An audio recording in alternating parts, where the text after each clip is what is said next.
Greetings, royal family. Welcome back to my channel. Thank you so much for clicking on the video.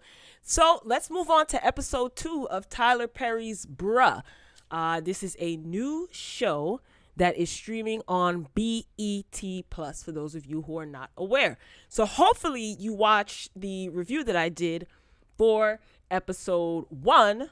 If not, go back and watch episode 1's review and then come back for this review, just so you're not lost. Okay, so the episode opens up. We see John, he's bummed out. The last episode left off where he was upset about the fact that his friends did not want to invest in him, in his business, not in him. Well, yeah, in him. He wants to buy Level 28, which is a club or a lounge of sorts, and his friends are like, nah, we can't invest any more money, into any of your projects. You still owe us money for this sandwich shop.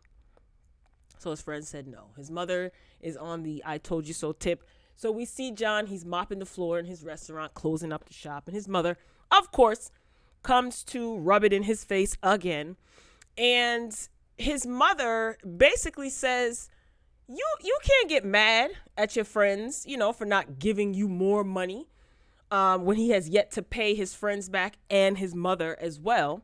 She invested in the opening of his restaurant also. So John tells his mother, he's frustrated, and on the last episode, we saw that he called cousin Leon, who offered to give him money to help him out with whatever he needed. Problem is, cousin Leon is in the game. So that's dope money.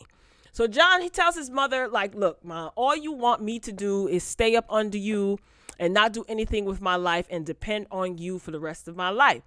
And he says that she's been this way ever since that he was a kid. So his mother says, I was just trying to teach you how to be a man. And then John says, by keeping me away from my dad, that's teaching me how to be a man. So I'm like, ooh, we might be getting some depth in this plot line here, right? And then I remembered that this is a Tyler Perry production. So I stopped getting excited.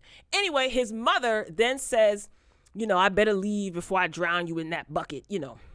She makes a joke as she walks off. So I'm like, okay, so there's some issues there between mother and son, huh? But his mother seems to constantly just makes everything a joke. Like I said, if you saw the episode or if you watched the review from episode 1, then you know what I'm talking about. Anyway, so John, he's still at the shop. Like I said, he's closing up. His mother leaves. Then in walks cousin Leon, okay, with the drug money. All right. So John, at this point, John is hesitant, Then Leon, he puts $500,000 in cash money on the table. He had it in a book bag. He poured it on the table. He's like, there it is. So John says, man, I could pay my friends back, his friends that he owes money to, and I can buy the club. Leon's like, look, it's all yours. Take it. Leon tells John that, he can't put the money in the bank. And he said he's trying to get out the game, and this will help him do that because he figures if he's investing in John, of course, they're going to be partners. So cousin Leon tells him, look, the deal is once you pay me back, then we can split the profits 50-50. I don't know if John caught that. Anyway, so John, he tells cousin Leon that, he needs to think about it. He's like, let me just think about it.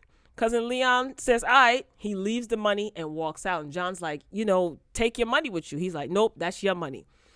It was at this point that I realized, I said to myself, why is cousin Leon so adamant about giving away this $500,000? I get it. He wants to get out the game, but he's like, I heard you trying to buy, level 28. Let me get in on that with you, cuz.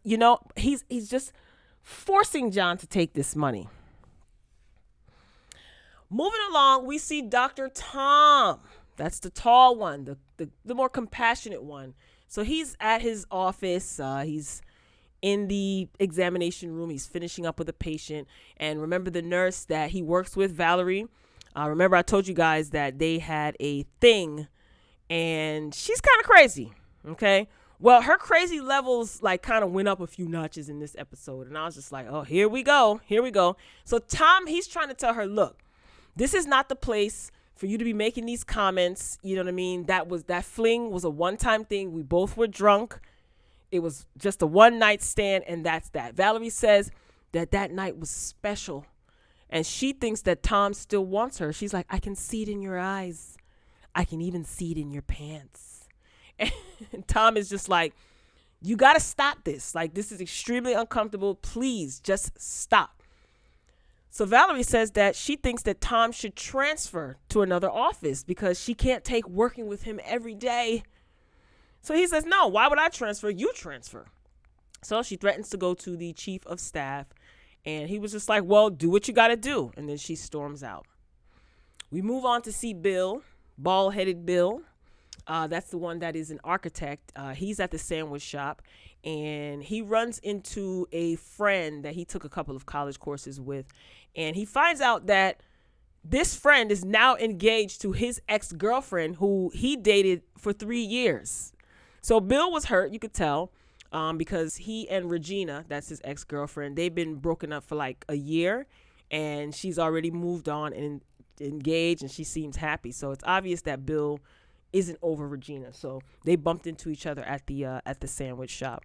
So we move on to see Mini Mike. That is the one that is the attorney, short one, the one that I said that kind of reminds me of Bobby Valentino. So he's home working. He gets a knock on the door, and in walks Andy Barnes. Yes, Andy from Sisters, y'all.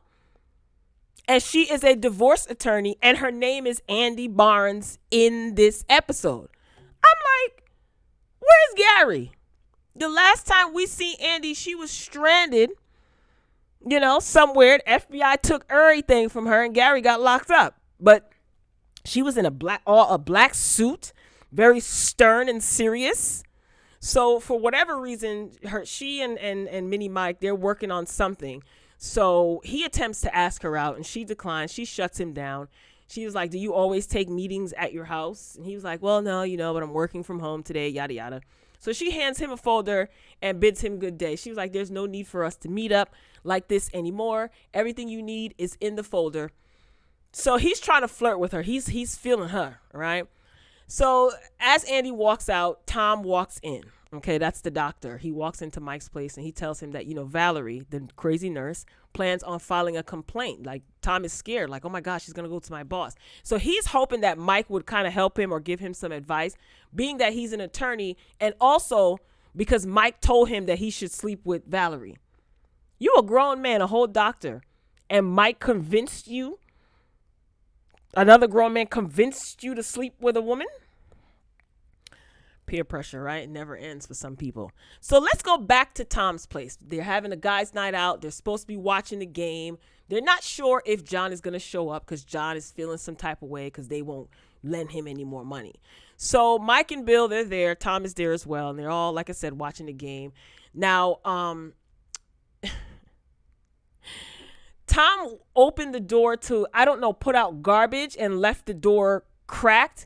So they're all sitting around and they're talking about John, saying that he needs to grow up. I want to see the best for him, but I'm not giving him no more money.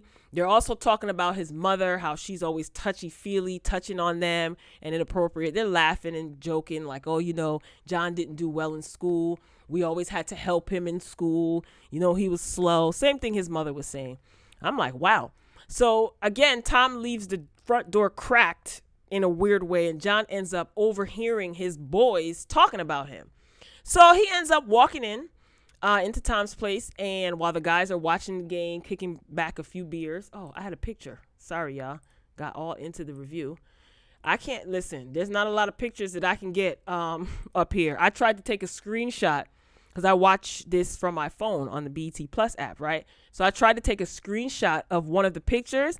Honey, error message came up, said screenshots not allowed due to licensing. So I'm like, well, dang, Tyler Perry is not playing.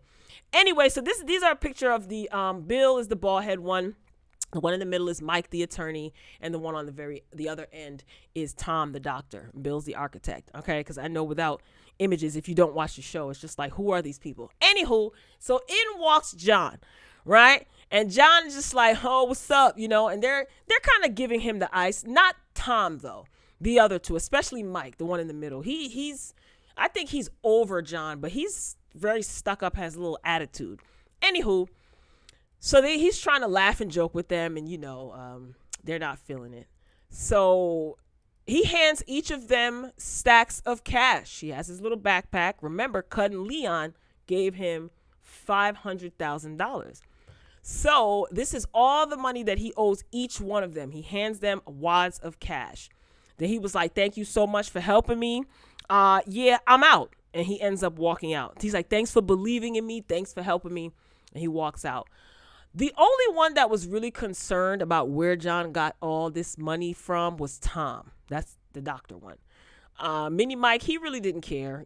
Mike was just like, well, yesterday he didn't have any money. Or earlier today he didn't have any money. He thought about it for a second, but then he didn't care. He was just glad that he got his money back. But Tom was just like, no, wait, guys. Where did he get this money? Tom is really concerned.